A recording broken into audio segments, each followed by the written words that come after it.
Welcome to Land the House. I'm Seth. Today I've got the Segway Navimow i215.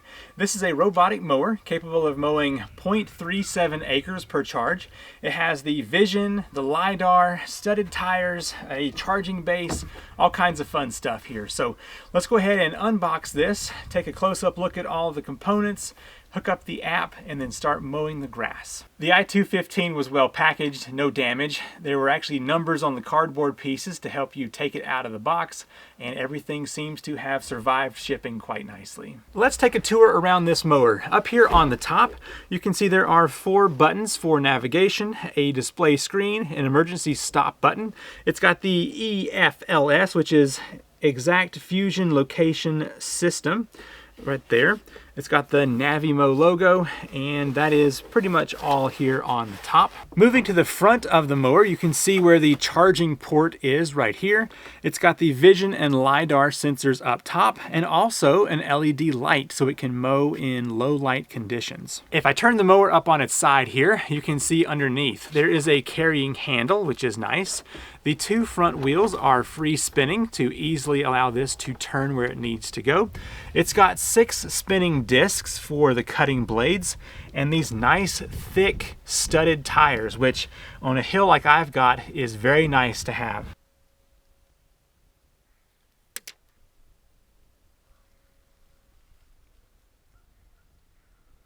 And now for a quick look at the charging base. It's got a big plastic base that has the tread for the tires to connect to. It's got these little moving pins to allow for alignment into the charging station.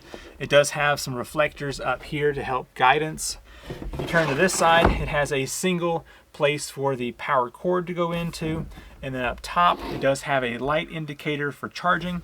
And there's also holes in the base for mounting this into your yard. Let's look at the contents of the accessories box. We've got the user manual. We've got the AC to DC charging brick.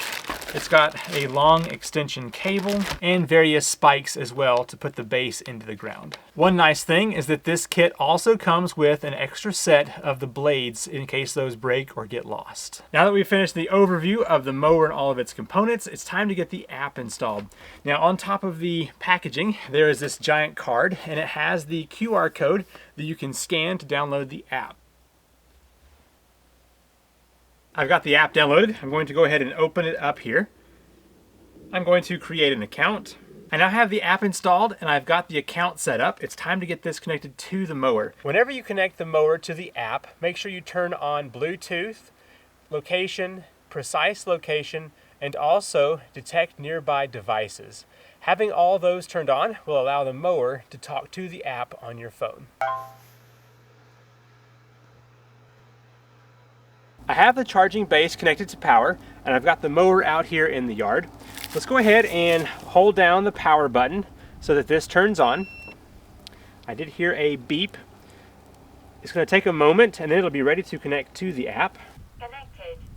The mower just connected to the app and is in standby mode, which means we are ready to start making our first map. Let's go ahead and do that real quick. I'm here in my yard where I'm going to map out a small area over here that also has an obstacle, and then because this mower can tackle a 24-degree hill, I'm going to send it up this hill behind me and we'll see just how well it does. Now in the past I have discovered that rear-wheel drive mowers like this one do way better on hills. I'm going to select the Create Map button. Now it can do auto mapping where you just drop this down and it will map out the yard for you. I want to do a manual mapping, so I can set up a small perimeter here. All right, first thing I have to do is place the mower into the charging station. All right, here we go. Time to map out this yard.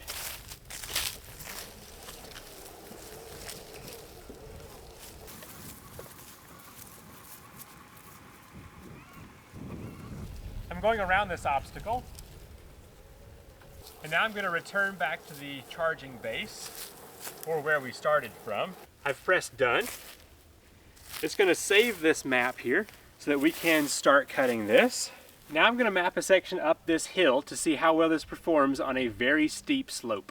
This mower has both LiDAR and optical sensors. The LiDAR maps out a 3D area of your yard, and it knows when it's about to hit an obstacle or something else, and it can avoid that. But the optical sensors will also help determine if something is in its way so that it can go around. We now have two zones set up. One is nice and flat and has an obstacle, and the other one is very steep on this hill. It's time to start mowing. I'm going to press the Zone 1 up here and then click on Mow, and it's going to mow Zone 1. Let's go ahead and press start and see what happens. Here we go.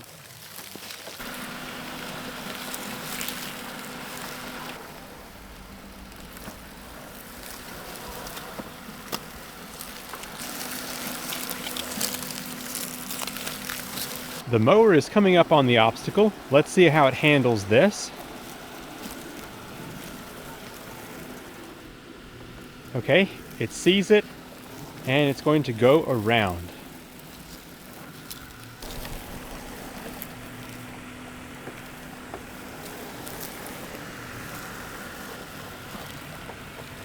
Now, as you can see, my grass has not turned green yet here because it's wintertime, but I'll be using this again here pretty soon in the spring, and we'll see it really cut this grass.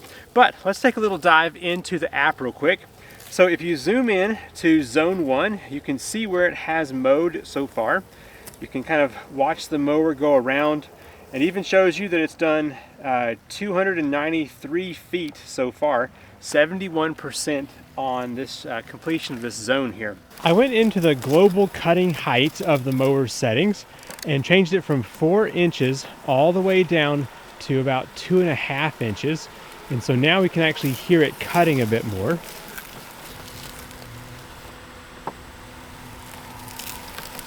Let's see what happens if I stand in its way, if it will go around me.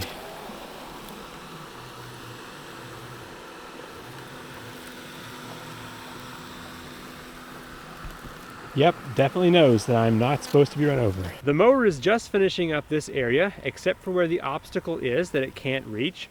And then it's going to start heading up the hill over here into Zone 2. Zone 2 is an isolated area. That's how I set it up. So I'm going to pick the mower up, place it into that zone, and then press mow, and hopefully it will start.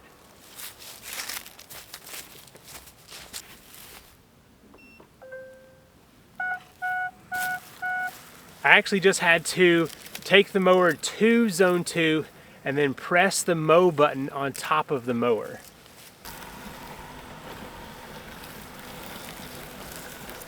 It might be difficult to show how steep this hill is, but so far it is doing well. If I hold the camera level here, you can see it's quite steep.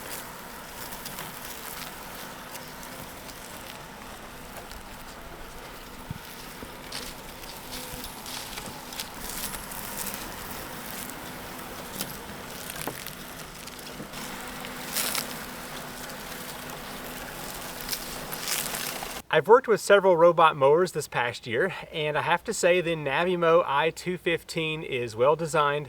The app is very user-friendly and easy to work with, and also it seems to mow this yard pretty good right here.